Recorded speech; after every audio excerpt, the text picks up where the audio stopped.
Guys, आज की video जो मैं आप लोगों के साथ शेयर करने वाली हूँ, आप लोगों से हाथ जोड़कर रिक्वेस्ट है कि वीडियो को आपको पूरा देखना है।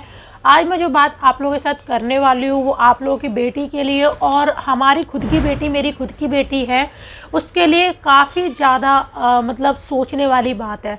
इसलिए आप लोगों को ये वीडियो शेयर भी करनी है, क्योंकि मैं आज की वीडियो में एक ऐसी, हमारे वैसे तो हम लोग के लिए काफ़ी शर्म की बात है, क्योंकि हमारे जैन समाज के लिए और हमारे पूरे ही समाज के लिए काफ़ी दुख भरी बात है कि हम लोग एक समाज में रहने के बावजूद भी हमारी बहू बेटियों के साथ इतना ज़्यादा अत्याचार होता है। जो ससुराल वाले, कुछ ससुराल वाले करते हैं, हर ससुराल वाले ऐसे नहीं होते, बट हाँ कुछ ससुराल वाले इतने गिरे हुए होते हैं कि उनको सिर्फ और सिर्फ पैसों से मतलब होता है, उनके बहू बेटी और अपनी खुद की इज्जत से मतलब नहीं होता।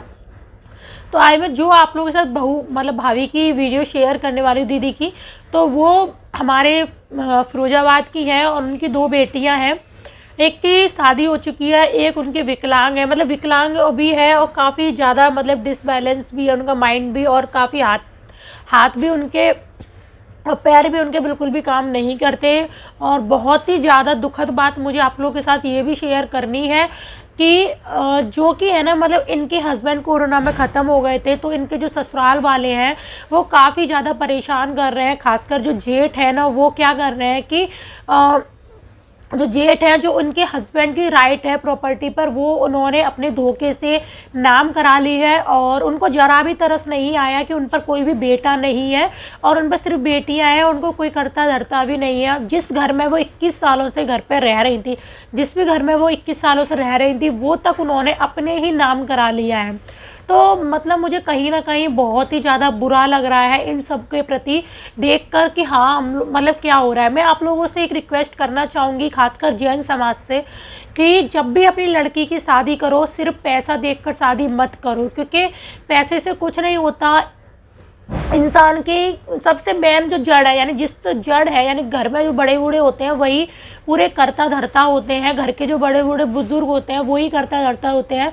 उनका बिहेवियर कैसा है, वो कैसे हैं, वो घर को चला पा रहे हैं या नहीं चला पा रहे, वो अपना तेरी तो नहीं करते, वो बड़ छोटों के साथ भेदभाव तो नहीं करते, बहू बेटी में भेदभाव तो नहीं करते। ये सब चीज़ जरूर देखकर शादी करो, क्योंकि आप लोग अपनी बेटी को इतना पढ़ाते हो, लिखाते हो, हर ज़रूरत पूरा करते हो, राजकुमारी की तरह पालते हो, उसके बावजूद भी ससुराल में जाकर अगर उसके साथ इतना सारा गलत हो तो आप लोगों को कैसा फील होगा।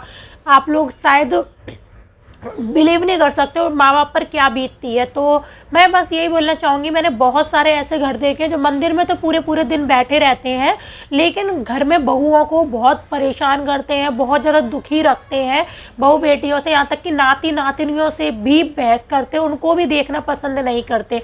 तो अगर आप लोग भी अपनी बेटी की शादी करना चाह रहे हो तो सिर्फ पैसे को देखकर मत करो, ये देखो कि उस घर की बहुएं सुखी है या नहीं है, वो लोग अपनी बहुओं के साथ कैसा व्यवहार कर रहे हैं।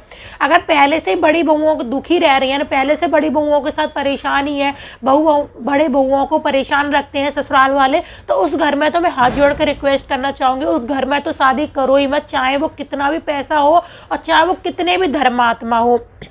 क्योंकि ये धर्म, ये समाज आपकी बेटी को सुख देने नहीं आएगा। ये जो पैसा है ये सुख देने नहीं आएगा।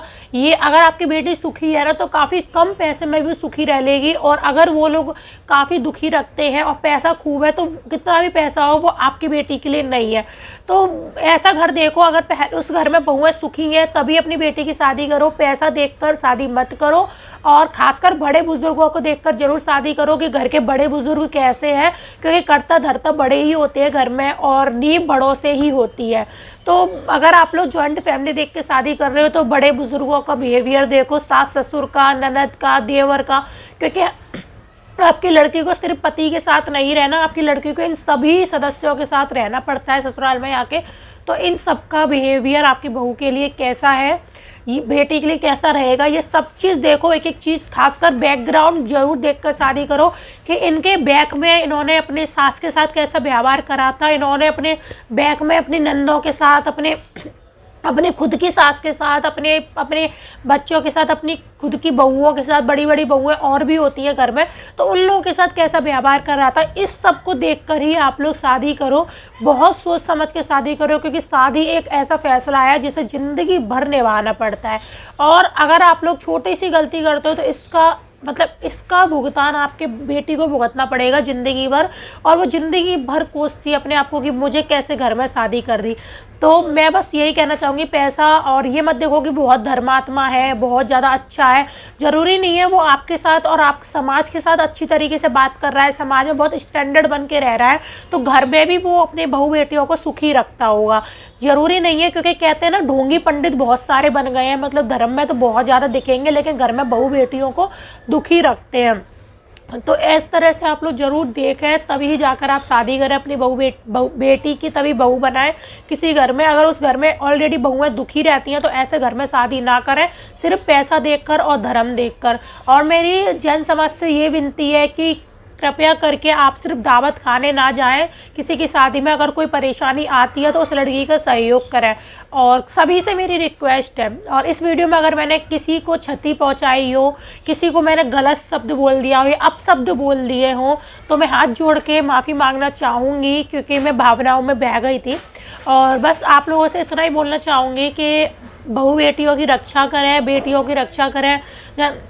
तो बस आप लोग ध्यान रखिए, अपनी बहू बेटी की शादी करने से पहले इन सब चीज़ों को बहुत ज़्यादा ही ध्यान रखना है आपको, क्योंकि आजकल बहुत ज़्यादा ऐसे केसेस आ रहे हैं कि बहुत पैसे वाले लोग हैं, और वहाँ पर मैं सभी की बात नहीं कर रही हूँ, बहुत अच्छे लोग भी हैं और बहुत बहुत बहुत बेकार लोग भी पड़े हुए हैं।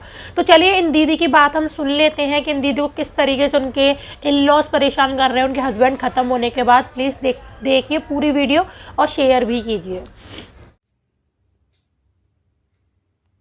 क्या बोलूं मैं, रात के 1:15 बज रहा है, मन कर रहा है सुसाइड कर लूं।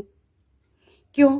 क्योंकि आज बीरेन कुमार जैन की बहू, नवीन जैन की पत्नी, आज बहुत जलील किया गया है इस सन्नऊ खानदान में। आशीष जैन, नितेश जैन, आज मेरे कोई काम नहीं आया, ना कोई समाज, ना कोई। मेरे पति के मरते ही आशीष जैन ने मकान अपने नाम करा लिया। 21 साल से इस मकान में रह रही थी। एक विकलांग बच्चे पे भी किसी को तरस नहीं आया।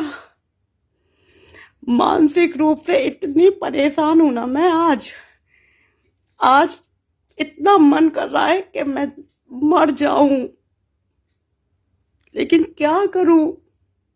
अभी वो हिम्मत जवाब इतनी नहीं दी है। लड़ूंगी, अभी लड़ूंगी लड़ाई, अभी मरूंगी नहीं। लेकिन समाज सिर्फ खाना खाने जाती है, दावत खाने। माँ बाप ने अपनी बेटी को विदा कर दिया, पति मर गया तो ससुराल वालों ने धक्का मार के निकाल दिया।